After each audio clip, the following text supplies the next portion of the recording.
And I think there are some people who are viewing the tape on their own time, and that's good. But thanks for coming. And today we're going to do something a little bit different again. My vignette, I've titled this time, "I won the lottery, question mark."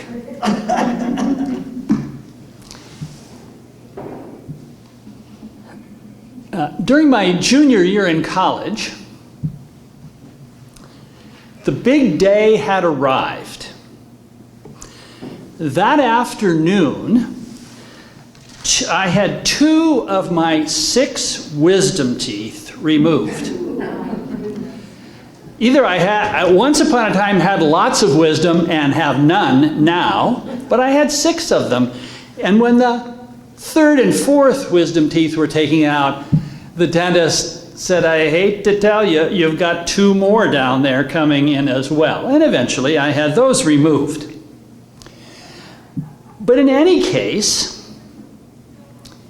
some of you will remember that the US government had decided some months earlier that the selective service draft fell disproportionately on the shoulders of poorer young men and people of color, and they needed to change things up. The draft lottery was to be their answer to that problem. I don't know about the young women, but I do know that all the men, especially the upper class men, were glued to the TV that evening. When and in what order would our birth dates be drawn from the circulating drum? As my birth date came up, I knew immediately that my particular draft board would never send me a draft notice. Many in the room were not so, shall we say, fortunate with regard to that, and it showed on their faces. By that time, late 60s, support for the Vietnam War had soured on most college campuses. And the anti-war movement was in full swing, and I counted myself as part of it.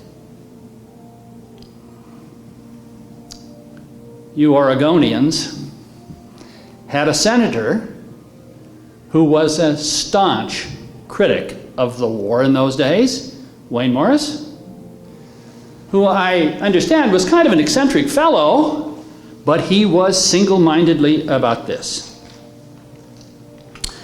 I knew I wouldn't volunteer. While I couldn't in good conscience present myself as a conscientious objector, the result of the lottery meant that I didn't need to face that issue up close and personal. It was just the way it was. Decades later, I had a colleague who did consider himself a conscientious objector at the time, and when he was to be drafted, he applied for CO status, and it was granted. But instead of simply going on his merry way with his life, he, as a CO, went to Vietnam and spent 2 years living in a village and working in an orphanage. In the midst of war, that took commitment.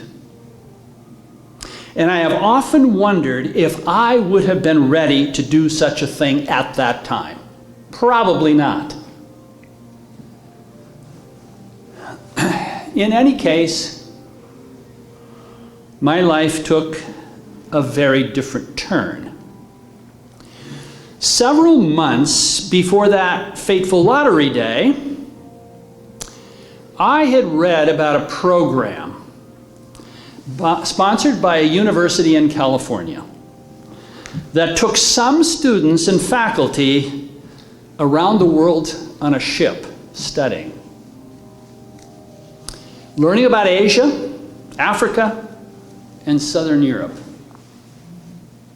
There was to be an interest meeting at the University of Washington Student Union. And I decided to go, see what they had to say. After hearing about the program, I was taken by the prospect and decided I would give it a try the following year. But why? At that point in my life, I had never been out of the sight of land.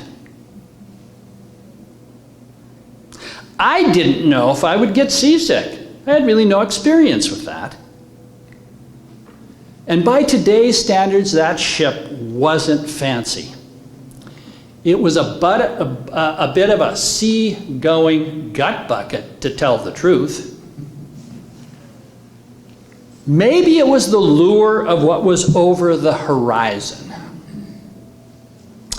I like to think I got the urge from my Norwegian grandfather, immigrant as he was, who grew up on a fjord.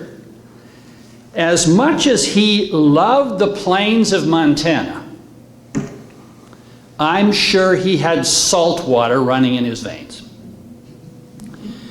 In their early 50s, my grandparents leased the farm and the ranch to their eldest son and moved to Seattle. And every time there was an open house on a visiting ship, sometimes military ships, Navy ships, other times more commercial type ships, he was there first in line to go on the open house tour. He loved ships, and whenever possible he went, and I was, if I was there, was taken along. I approached my parents about the prospect of doing this. And interestingly enough, to me at the time, they didn't say no. In fact, they seemed rather positive, at least on the surface. For you see, I had one big ace in the hole. Many aces in the hole, perhaps, but one for sure. From the time I was a little boy, my dad had identified 5 acres of cropland that was to be mine that year. I was to tend it, pull weeds by hand if necessary, and run the numbers on what it might yield. From the time I was a little boy. When the crops sold, I got the proceeds from those 5 acres. And they went immediately into a savings account with a passbook and all. This was, I think, my dad's effort to teach me some basic life skills. And since I was a saver rather than a spender, that money accumulated over the years. Here was my opportunity to spend it on something I wanted to experience. We left from Long Beach Harbor and we returned to New York City 5 months later.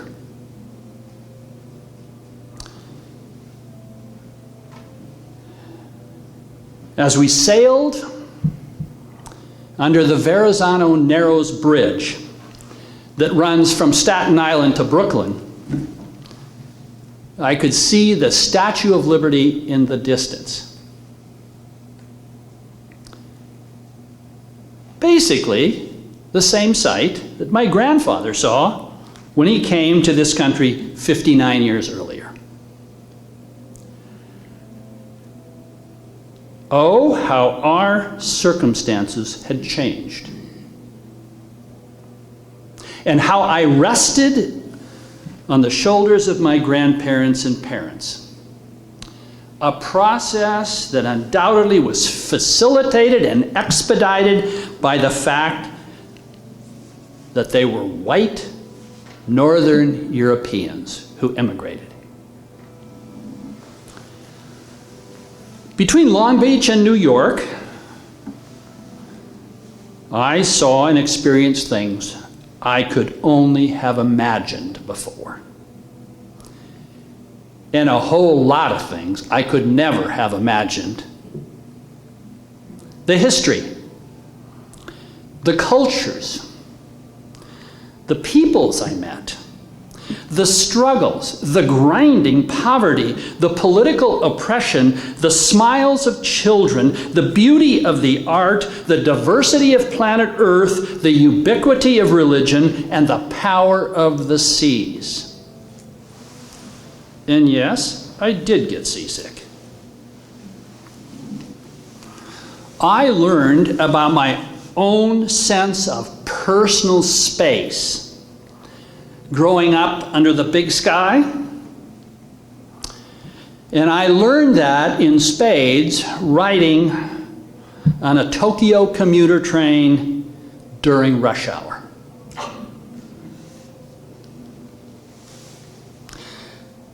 I was struck speechless by the beauty of the Taj Mahal, which I had flown all night, and it was the day the general, then President Eisenhower, actually died. I flew all night on an Indian Airlines prop mail plane from Mumbai today, to Agra to see the Taj Mahal. I saw Cape Town, arguably the most beautiful city in the world. Unbelievably so. Locked in the most brutal political system, apartheid. One afternoon, as I sat on top of Table Mountain, looking out over the harbor and this beautiful part of the world, a local happened to sidle up beside me and pointed out in the bay to an island. It was Robben Island, where Nelson Mandela was imprisoned at that very time. Though I only learned later his name and how significant he was and would become. This was my first experience as a young adult with systematic, overt, politically entrenched racism. There was nothing remotely subtle about it. And later I visited a fort, actually a prison, in West Africa where slaves were held before being loaded on slave ships for the Middle Passage to the so-called New World. One could only imagine the terror. It was nothing short of terrorism.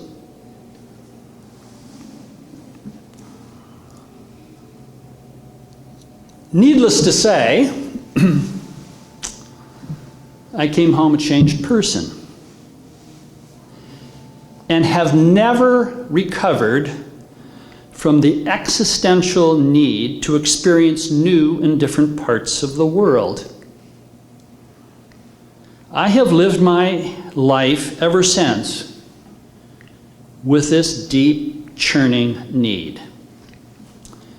Call it an incurable disease, if you must. Call it a life-giving desire, if you will.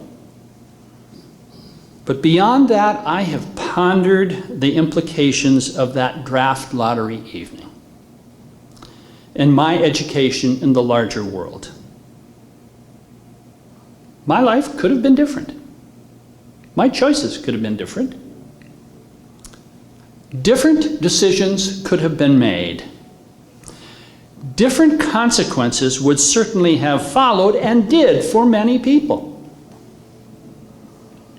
I'm not flip about any of this. But what have I learned about this tension, this ambiguity? The world can be a brutal place, overrun by brutal people and violent circumstances. Without a doubt, the 20th century was the most violent in human history. Hence, while I might tend toward being a pacifist, I cannot claim to be one in the fullest sense. Certainly, there are things that must be resisted by well-meaning, serious, and courageous people. And at the same time, this world is a beautiful place, rich with culture, hospitable people, and amazing possibilities. Well, in graduate school, we had a guest lecturer come, a very famous Old Testament scholar, German Old Testament scholar, who came and met just with the graduate students. And he told us about being, quote unquote, drafted into the German army during World War II, or coerced, or whatever the right word is, and he was sent to the Eastern Front. Eventually he was taken a prisoner, but with great passion, he told us about how everything of beauty was trashed into the mud.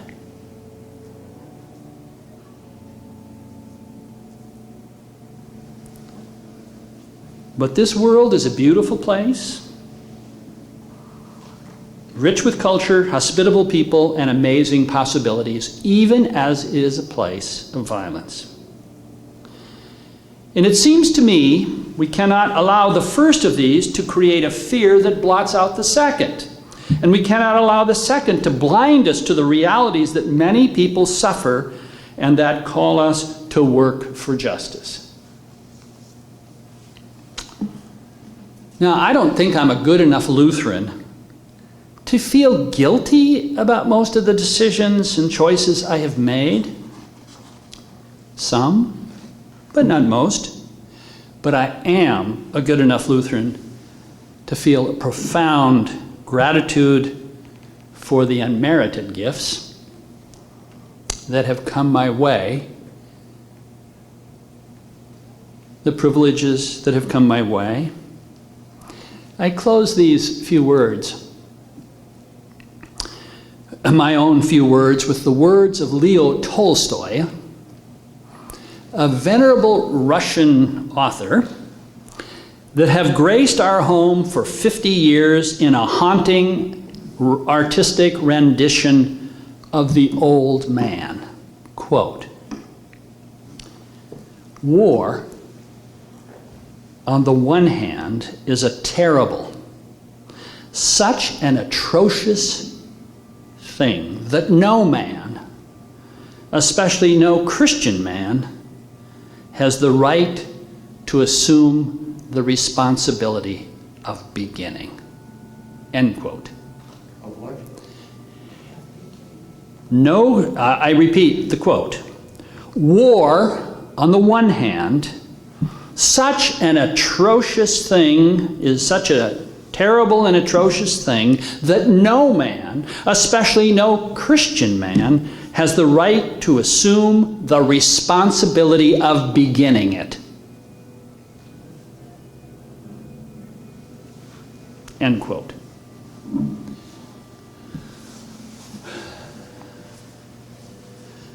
I have a few questions for us to just ponder.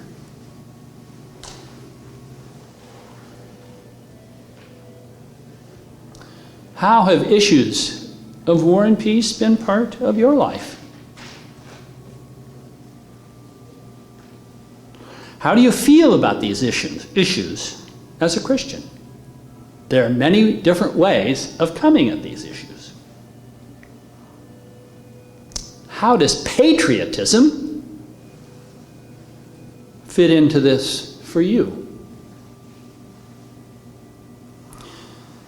What role has travel over and beyond the horizon played in your life? And what has it meant to you? Is it an unnecessary upper middle class luxury? Is it a vital part of your education? Somewhere in between? How do you think about the issues of guilt and gratitude? Now, in all of our cases, having lived many, many years, many, many decades, and we engage in reflective memory.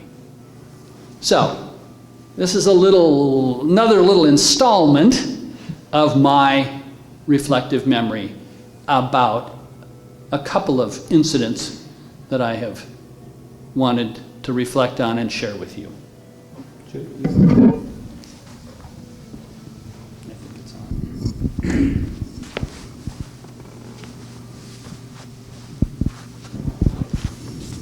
Larry?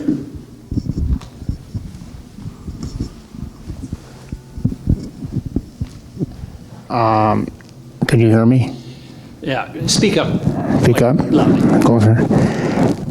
My life was similar. I had the draft. I had to worry about it. When I was 16 years old, Army Reserve, people trying to get people into the Army, visited our high school. And I and another classmate decided that to get this obligation out of the way, we can join the reserves. And at that time, I would be in for 6 months, 6 years of active duty. I guess it was 4.5 years active duty and 4 years of standby reserve. So we decided to do that, and I went to Fargo, had to take the test. Never been away from home ever. And Fargo is, probably 300 miles from our house. And I passed the physical and he didn't. So then I got into the Army Reserves. And that was to do that because of, and at that time I was dating Phyllis. It was like to get it out of the way. And so I went to Fort Leonard Wood, Missouri as a senior in high school. I didn't quit high school, but I got permission, took some state classes, and I went to Fort Leonard Wood, Missouri at the age of 17. And I'd never been away from home. Never been on maybe I've been on a train, I can't remember that. Went from Minot, North Dakota to the Chicago. I mean, you look at the cities in North Dakota and get to Chicago, get into the train station, and they back in, 28 trains into the station. And here I was, and then I had to catch the train there and go to St. Louis, Missouri, and then down to Fort Leonard Wood. And it was kind of scary, So I did that. And Phyllis at the time, she graduated a year ahead of me, and she went to Seattle. And so we corresponded when I was in service, and I ended up I got back home at Christmas time, and then I took my classes, and then I graduated with my class. And when I was in the reserve, I'm losing track now. He was president, General. Who was in the late 50s? The president? Yeah. Eisenhower? Eisenhower, yeah. Eisenhower, he declared kind of like we are right now with Russia type thing. And it's really scary. I was in Fort Leonard Wood, and pretty soon on the base, everybody drives with their lights on because there's an alert, a military alert. And I was, scared of that. Maybe that'd be go. If everybody in here knows what dog tags are, and they have a notch on them, and you know what the notch is for. And I thought about that. And but I ended up, we didn't do anything, and it was in Beirut. And I got to go home, and so I finished my career with the service. But I always thought, the women don't understand this part of, what goes through my mind as now why the women are part of the service. So it's different. So Yeah. it's what? Very different. Voluntary. We have a professional army and not a draft. Yeah, and that is a big difference. Yeah. I mean, even though you weren't drafted, you knew it was inevitable. So Yeah. it's a different voluntary, Yeah. I think, now. Well, I have to get it over with. See, and now they volunteer because they want to do it. So. Well, let me ask this version of the question.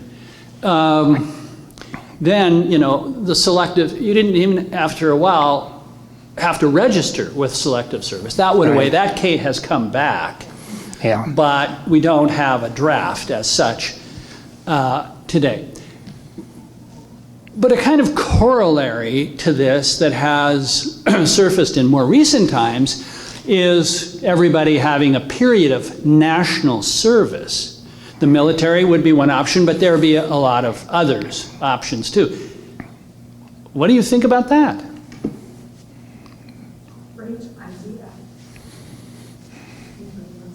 Well, I'm just saying, then I'm going to give you can come over.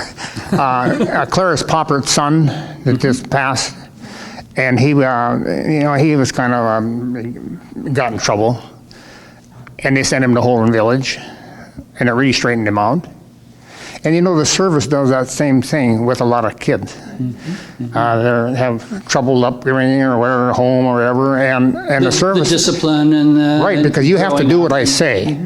And if you don't do that, there's a penalty for it. And you don't want the penalty. So you do what they tell you to do. And then, so it takes a lot of young people who are troubled, it straightens them out. So, Or not all of them. just opportunity to grow up, yeah. My Luann? husband lost the lottery. My husband lost the lottery. He was number 4. And he chose to go in because he knew he was going to be drafted. And he entered the Air Force and spent 4 years in the Air Force. And fortunately, never had to go to Vietnam. He spent his entire service in the airport at McCord. So, Julie and I had a number of slightly older contemporaries in college who ended up in that situation, Yeah. and they went into the Air Force, into an officer training program. Where did they end up? They ended up in a number of cases in Montana, North Dakota, and a couple other places down in missile, silo command centers. Now, that was an entirely different kind of thing. But a couple of them took us on tours of all of that. There was a responsibility, yes, but a kind of a shadow over all of the potential of what that could mean. the other thing I wanted to say is I didn't go on a 50-day cruise.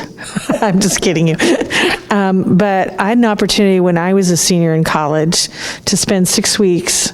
There were a group of 8 of us and an instructor who went to Switzerland. Mm-hmm. And we did some clinicals in the hospital in Zurich and in Geneva and got to see that. And then, independently on weekends we'd travel to Florence or Munich. And so, and it was one of those lifetime kind of things that I will never forget. It was really a great opportunity. Right. And so, yeah.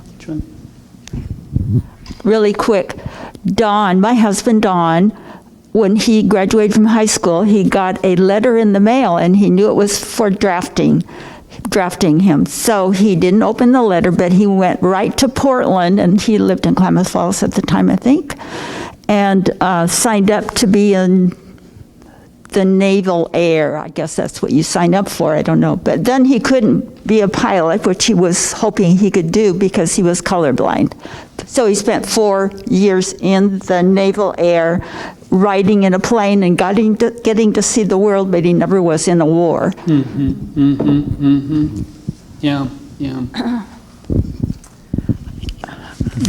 About public service, I have often thought, and Jim and I have talked a few times about wishing that we had had the foresight to work for, gosh, now the word escapes me. Peace Corps? The Peace Corps, and how rich an experience that was for most people who did go into the Peace Corps.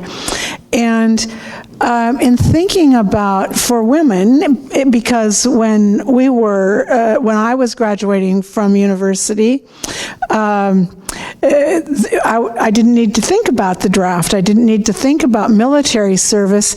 But if there were a requirement for all young people, not just troubled kids who need the discipline, perhaps, of the military, but of a public service as a way of giving back, as a way of experiencing another part of the world, so that we don't have this notion of American exceptionalism, or that as young people we're formed by doing service in another country or in this country as well. But I think that would be such a good thing as a way of forming young people. You did teach. I did. For 2 years, or for 4 years, in 2 different Title I schools at the time. Which was? Schools were schools that were in areas that were designated as disadvantaged in some. And that was an experience because of the situations where I was teaching. And then what it also did was gave me credit towards my loans, and so I could pay back loans for university in that way, or partially anyway. But I'm thinking more broadly about exposure to other cultures and exposure to other peoples, and a window on the world of my being a servant, and we connected, all of us, whether we're Americans or Russians or whatever. I think that is, and I can imagine going to Holden Village and that being so formative. That's a little microcosm of a way of doing that. But I think it is really an important thing. Anybody else? Bob? Go ahead. Go ahead.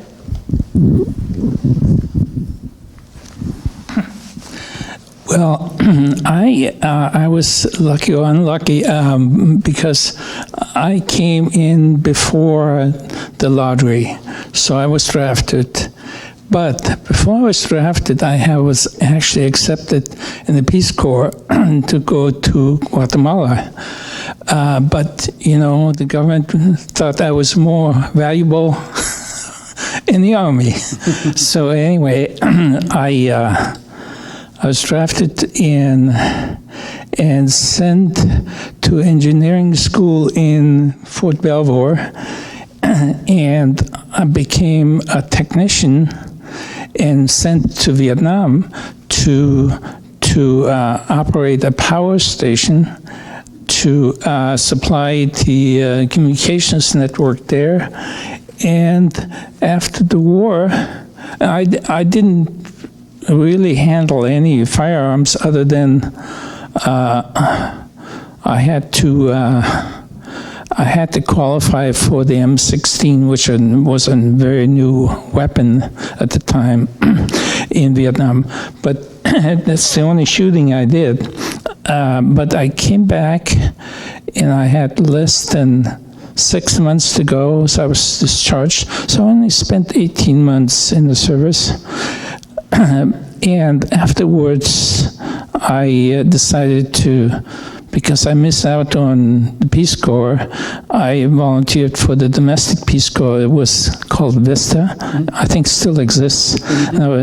I served in a year, actually, in the Ozarks, Arkansas, with some, was a strange mix of people there, but mostly probably 90% were white mountain folk. And that was a very interesting experience too, because I got to know a different culture entirely from the farming culture I grew up on. And ever since then, I tried to, Cindy and I traveled a lot before the pandemic, so we went to many, many countries. So that's my. Yeah. Plus, I was born in a foreign country. Right, yeah. What country? Poland, but to ethnic Germans. Well, actually, ethnic Germans who were from Romania, which is now Ukraine, and Russia. Anyway, convoluted history. Yeah, interesting. Thanks, Bob. Yeah. You think about the Vietnam era and how the rest of the country viewed the people that were drafted or even volunteered and served in Vietnam, and how the military is looked at today is a very different thing. Yeah. And I recall being in my formative years during the Vietnam era, and my son Dan actually also served in the Army, and he was in the Army Reserve for many years until he had to have a medical discharge. But he was in ROTC in college. And, I remember going to an event with that, and how the respect for the military was so different than when I was his age in college, which to me was really heartening. And Dan served in Iraq. He, so he had quite the experience with that. And you are exactly right. The veterans who came back from Vietnam in the day were not treated very well, often, well, at least often anyway, and that always struck me at the time as problematic, obviously, and it's different today. And even considering that they didn't choose to go. Right? This was not their choice. Yeah. And yet the real problems were higher up in the whole operation. Yeah. Julie and I were living in Washington, D.C. in 1975, which was the year of the, shall we say, the Great Escape from the American Embassy in Saigon. And being right in D.C. at that point, obviously that was a traumatic thing for the nation, but it was a traumatic thing for that city, too. And we had, from that time, obviously, all kinds of images of Vietnam and Saigon, now Ho Chi Minh City. A couple of years ago, Julie and I went to Cambodia and southern part of Vietnam. Have any of you been to Vietnam recently? It's an unbelievably different thing than the image, at least that I had. I mean, it is a gleaming metropolis of probably 10 million people, and The north of Vietnam may be different, Hanoi and so on, but the south is one of the Asian economic tigers, I guess, and it's incredible. And I don't know what your experience was, Bob, but the Vietnamese like Americans. There's a museum in Ho Chi Minh City dedicated to the, as they would call it, the American War. And the person we were with, the Vietnamese person, said, be prepared. And you go in there, it was everything displayed having to do with the American anti-war movement at the time. You know, Jane Fonda's there, John Kerry's there. I mean, it's everything. And my disposition as I came out of that was, you know, yet again, this was a mistake. I think it was. And I mentioned this to another Vietnamese fellow, and he said, don't be so quick. He said, if you hadn't been here, we would be like North Korea today.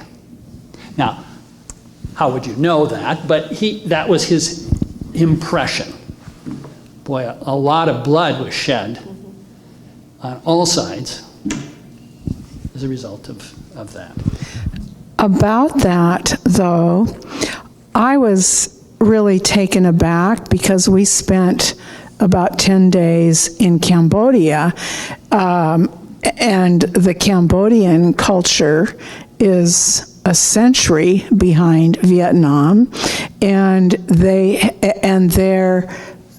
were decimated by Pol Pot and by other invaders, and that they're so struggling to just get on their feet again. So then we were on a small boat, I mean, a very small boat coming from up central Cambodia down into Vietnam. And when we got to Ho Chi Minh City, Saigon, it was like America. It wasn't like America, but it's shiny and it's pulsating with a strong economy and people everywhere dressed well, just a completely different look than the rest of Southeast Asia.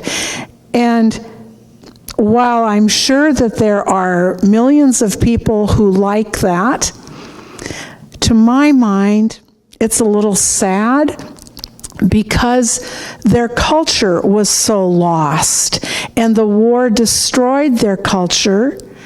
And maybe there were some things that needed or are better off destroyed, but I've read Vietnamese writers, Andrew Pham being one of them, who write about the rich culture in Vietnam, and I think that's hard to find now because of the American presence and because they opted or were co-opted into becoming 20th century, 21st century economy